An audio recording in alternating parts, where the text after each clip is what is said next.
Oh, what's going on, YouTube? And welcome back to Goal Line Hockey. It's your boy Kevin Forte. We are taking a look today at the Arizona Coyotes as we've heard some recent rumors, rumblings about their captain, Oliver Ekman Larsson, potentially being on his way out of the desert. We'll be taking a look at that in this video. So, Oliver Ekman Larsson. This is a guy who has been a focal point of this Coyotes team for a very long time. He signed a big contract with the Yotes a couple of years back, and it seems like him and the Arizona Coyotes may be coming, their relationship may be coming to an end. And the situation with Ekman Larsson comes back to when he was drafted back in 2009, a first round pick of the Yotes. And the thing is, now we're starting to see maybe some issues with his contract and the situation with the Coyotes. It's causing a bit of a disturbance for the team, and they may be looking to move on from their captain. Now, the big thing is, Oliver Ekman Larsson is making a lot of money. Now, you look at his career, like I said, 2009, first round pick, 6th overall by at the time, the Phoenix Coyotes, which... Oh, no, never mind. This was after that. The Arizona Coyotes signed him, and he had his entry-level deal, right? That was his first contract. He signed that back in 2010. He played through his entry-level deal till 2013, and then he signed a 6-year, $33 million contract that paid him $5.5 million per season, which is a good contract for the Coyotes because they're looking at it as, okay, this is a bridge deal, so if he becomes a bust when he turns, say, 28, or when he turns, what would that be, in 2019? Let's say, hypothetically, he was around 25, 26. So at the time of that, okay, well, now you're betting on him getting a big contract extension after that deal. And if he's not any good, well, then you just move on and you're free. The only problem is he's going to make his money at that deal because now from 27 till probably 33, which are probably the best years of his NHL career, you're looking at paying him a lot of money. And that's exactly what the Coyotes did.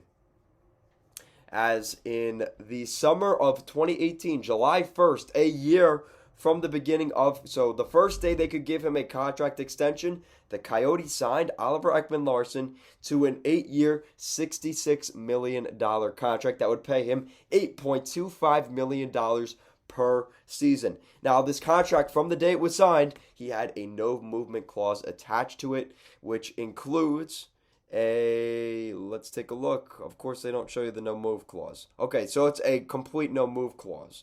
So basically, it comes down to if Oliver Ekman Larsson wants to get traded to that team or not. So he has all the leverage. So if he wants to stay in Arizona for the next 6 years, he can absolutely do that. And if not, then he could obviously find a way to make a trade work. So what we've been hearing in terms of the rumor mill,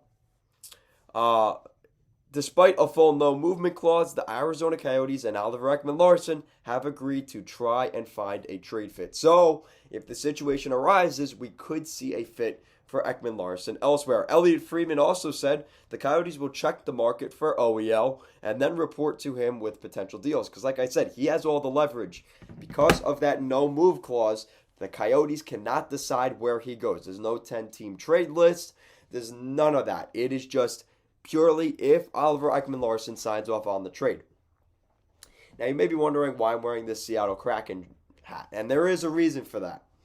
And the reason for that is, could we see the Coyotes potentially move Arizona captain here, Oliver Ekman Larsson, to the expansion Seattle Kraken?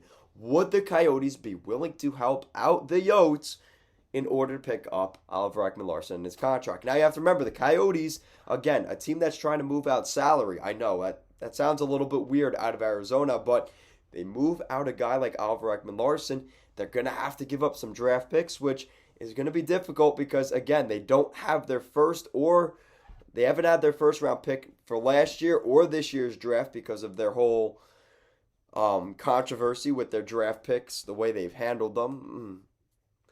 Illegal scouting, basically. So they have an added first-round pick. Do you want to give up another first-round pick to move from move out a guy like your captain, Oliver Ekman Larsson? I don't know. That seems kind of difficult. But could they find a way to make it work? Again, Oliver Ekman Larsson is 29 years old. He's not this super old guy yet. He still has potential. I mean, you look at his career, he has been a good player for the Coyotes. Again, the team hasn't been very good, so it's hard to determine, but he's had 30-point seasons, 44, 42. He had a 55-point season back in 2015, 2016. Again, that is 6 years ago. That is something to account for. But the last full regular season, he had 44 points with the Yotes. It's not like he's been playing terrible. Again, it just comes down to he's a defensive liability. And that's a reason why the Coyotes think they haven't been able to make the playoffs. But again, at 8.25, it's going to be difficult to move on from Oliver Ekman Larsson. You have to think the Coyotes are going to have to retain. But again, is it worth it to move on from Oliver Ekman Larsson? I don't really know. If I'm going to be completely honest, I don't think Ekman Larsson has been that bad for this team. And again, he had 24 points last season. But again, it was only 46 games that he played in. So just something to keep in mind there. But again, what do you think the price tag is for Seattle to take a guy like Oliver Ekman Larsson? Because this is a guy, like I said, he's been with the Coyotes since 2009, over a decade. But again, his defensive liabilities, is that enough for the Coyotes to say, we've had enough, we want to move on, and we're going to try and find a way to get him to Seattle? So let me know your thoughts in the comment section down below. And if you guys like what we're doing here at Goal Line Hockey, want to see the latest news around the NHL, and more videos just like this one, make sure to give this video a big thumbs up and an even bigger subscribe down below. Guys, thank you so much for watching this video, and I will see you guys next time. Yeah.